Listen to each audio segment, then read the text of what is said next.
नमस्कार। मुंबई तपास के डिजिटल बुलेटिन में आपका स्वागत है। जैसा कि आप जानते हैं, मुंबई तपास ने एक विशेष एपिसोड का चयन किया है जिसका नाम है तब के मोदी अब के मोदी। आज हम इसी एपिसोड के पार्ट 2 में आपके सामने हाजिर हुए हैं और आज का विषय है रुपए की अंतर्राष्ट्रीय मार्केट में गिरती हालत। आपको याद होगा जब रुपया कांग्रेस के शासनकाल में 2013 और 14 के आसपास जब रुपए में गिरावट आ रही थी डॉलर के मुकाबले, तब मोदी जी ने क्या कहा था? मोदी जी ने कहा था रुपए का गिरना मतलब भारतवर्ष के अस्मिता का गिरना, भारतवर्ष के मान का गिरना। और इसको कहते हुए उन्होंने कहा था कि अगर दिल्ली में बैठी सरकार रुपए की गिरावट को नियंत्रित नहीं कर सकती है तो ऐसी सरकार को दिल्ली में बने रहने का कोई अधिकार नहीं। शायद आपके दिमाग से मोदी जी के वो भाषण उतर गए होंगे, तो इसलिए मैं फिर से मोदी जी का वो भाषण आपको दिखाता हूं कि दिल्ली के शासकों को न देश की रक्षा की चिंता है, न रुपये की कीमत की चिंता है। उन्हें अगर चिंता है तो कुर्सी बचाने के कार्यक्रमों की चिंता है।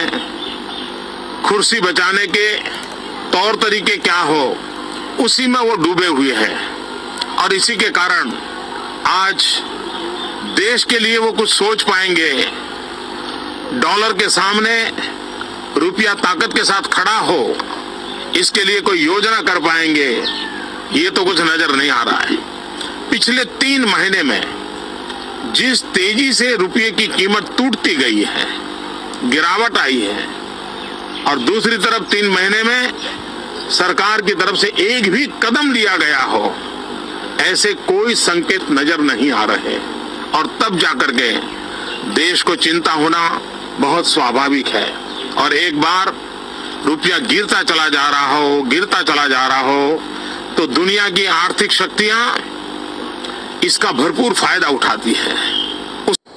और दिल्ली की सरकार जवाब नहीं दे रही है कि नेपाल का रुपया कोई प्रॉब्लम नहीं, बांग्लादेश की करेंसी को कोई प्रॉब्लम नहीं है, पाकिस्तान की करेंसी को कोई प्रॉब्लम नहीं है, श्रीलंका की करेंसी को कोई प्रॉब्लम नहीं है। हमारे अड़ोस पड़ोस में छोटे देशों को भी डॉलर के मुकाबले में कोई नुकसान नहीं हो रहा है।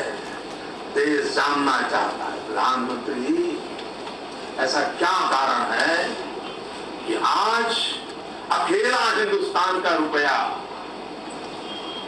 डॉलर के मुकाबले गिरता ही चला गया और क्यों चला गया?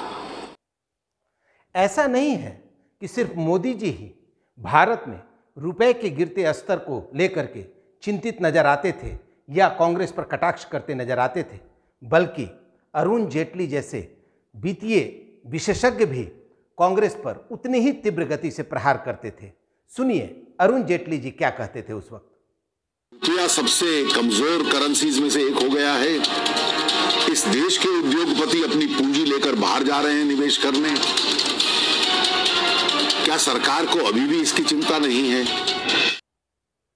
तो देखा ना आपने, डॉलर के मुकाबले रुपए के गिरते स्तर को लेकर मोदी जी और अरुण जेटली साहब क्या कहते नजर आते थे। अब मैं आपको एक सच्चाई बता दूं कि अप्रैल 2014 में डॉलर के मुकाबले रुपया 60 रुपए के आसपास था, जो आज 74 रुपए से बढ़कर करीब 75 रुपए को छूने को तैयार है। मगर आज न तो मोदी जी, न उनके मंत्रिमंडल का कोई सदस्य और न ही मेन स्ट्रीम मीडिया इसको लेकर के मोदी सरकार से कोई सवाल करने को तैयार है।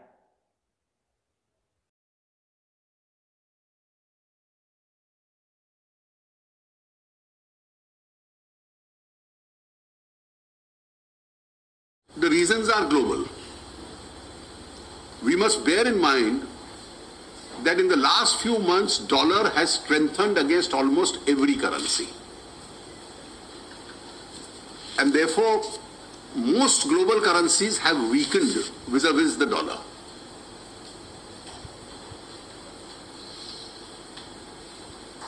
As far as other currencies are concerned,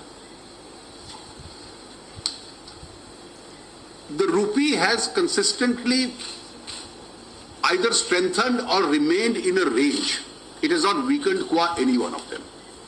In fact, against most of the other currencies in the world, compared to what it was 4 to 5 years ago, the rupee is better off. I can't say the same about dollar. Dollar के मुकाबले रुपए के स्तर का graph तो आपने देख लिया। अब हम आपसे सिर्फ इतना चाहते हैं कि अगर आपको लगता है कि हमारी तरफ से मोदी जी को उनके पुराने मुद्दों के प्रति जगाने की कोशिश सही है, तो निश्चित तौर पर आप हमारे इस वीडियो को लाइक, सब्सक्राइब और शेयर जरूर करें, जिससे हम मोदी जी को उनके ही वादों पर खरा उतरने के लिए प्रेरित कर सकें। जय हिंद।